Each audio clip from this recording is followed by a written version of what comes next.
Good day, folks. Everything new under the sun. All right, a little bit of an earthquake update. The 6.3 that hit off the Oregon coast, and this is from the sun.co.uk. And again, headline saying this sparks fear of potential major earthquake to come. And we're going to talk about that. Oregon earthquake, massive 6.3 magnitude tremors rock U.S. West Coast, sparking fears the big one will hit America. So this particular quake registered at a depth of 6 miles and 188 miles off the coast of Oregon. You can see in the image there.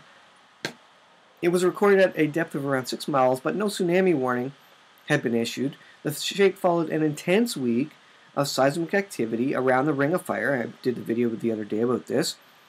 When the Ring of Fire was rocked by 70 earthquakes in 48 hours, a cluster of 16 significant, all above 4.5, hit on Monday, following 53 quakes that shook the region on Sunday. So I spoke about the Sunday earthquakes. So these particular ones rattled Indonesia, Bolivia, Japan, Fiji, but didn't reach the west coast of the U.S., which sits on the horseshoe-shaped Ring of Fire, and you saw the image of that before. So the question exists: what is the big one, and when will it strike? And this is what this article goes on to ask, basically. The big one, or Cascadia, is an earthquake which strikes along a 700-mile-long tectonic plate known as the Wanda Fuca around every 400 years. And that's right, I believe it's just north of that, where that dot is for the 6.3 earthquake.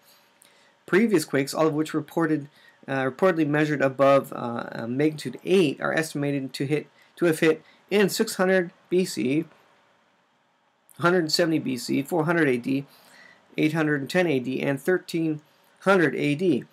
It last struck in the year 1700, when it sunk the stretch by as much as 20 meters.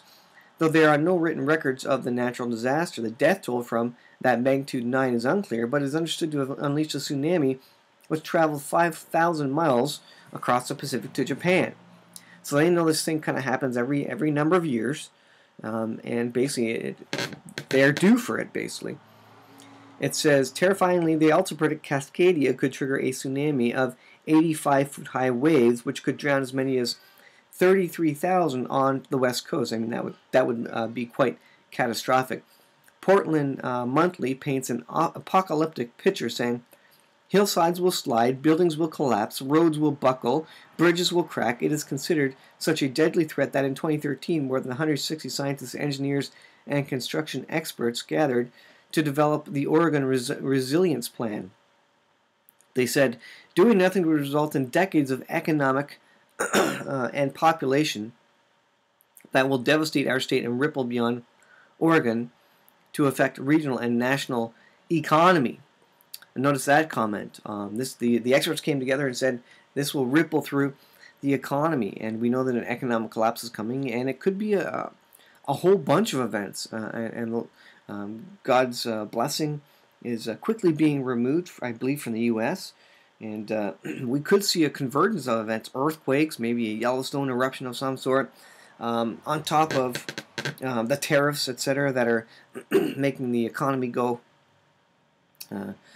Get tipsy here, and I think the economy will collapse basically any time now. That's kind of what the next thing is that we're looking for. If a next world war doesn't trigger it, a world war will be triggered from it.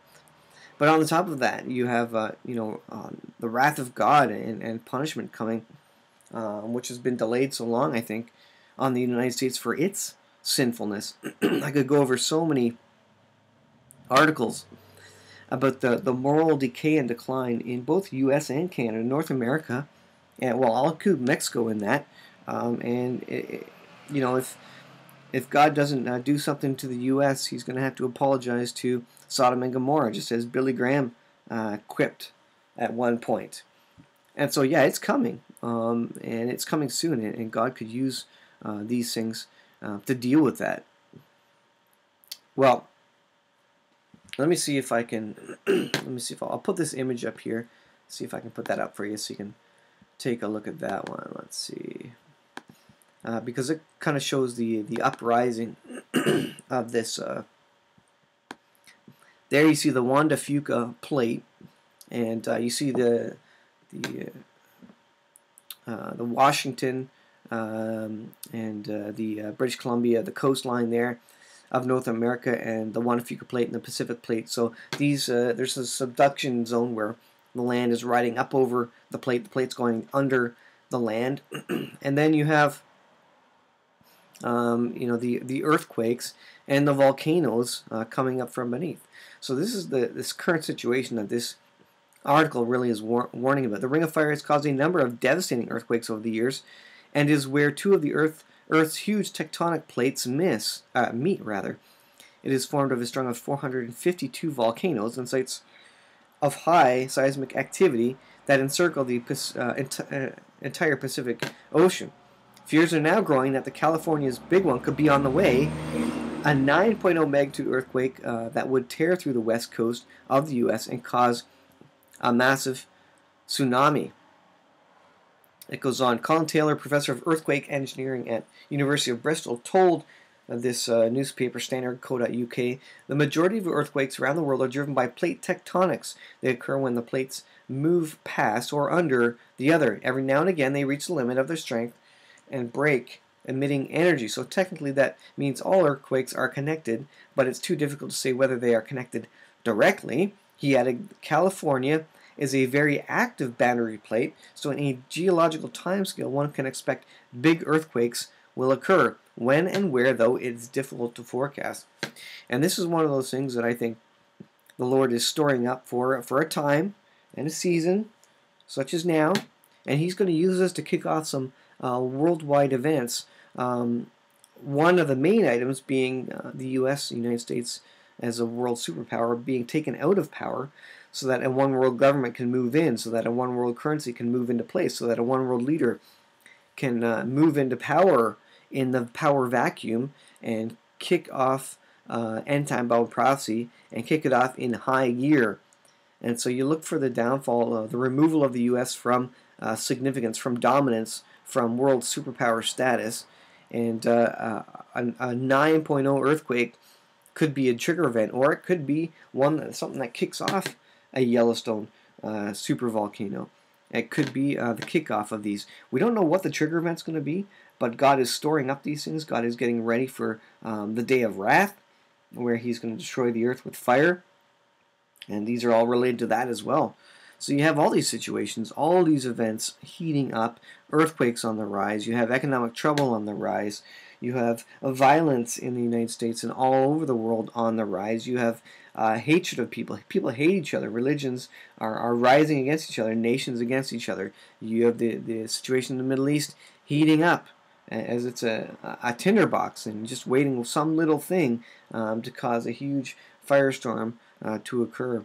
So all these are very biblically prophetic, and any one of these things could kick off a worldwide economic collapse, World War III, etc. So when you see these things, know that the coming of the Lord is soon. We're getting close. We're getting close. Not there yet, but I think we have maybe 2 years left before the 7-year tribulation, and that means within that time frame, there's likely to be a worldwide economic collapse. I think there has to be one for the Antichrist to come to power, and very, very likely some sort of massive war, world war or otherwise, and basically the United States are being removed as a world superpower. And that's quite an event to occur in the world, for the U.S. to be removed as a superpower. How could it happen?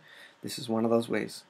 Guys, I'll leave it there. Thanks for watching. And please share the video, give it the like and the thumbs up and whatever else. Please share it on Facebook and Twitter. Please subscribe if you haven't subscribed yet. And we'll see you guys in the next video. Thanks for watching.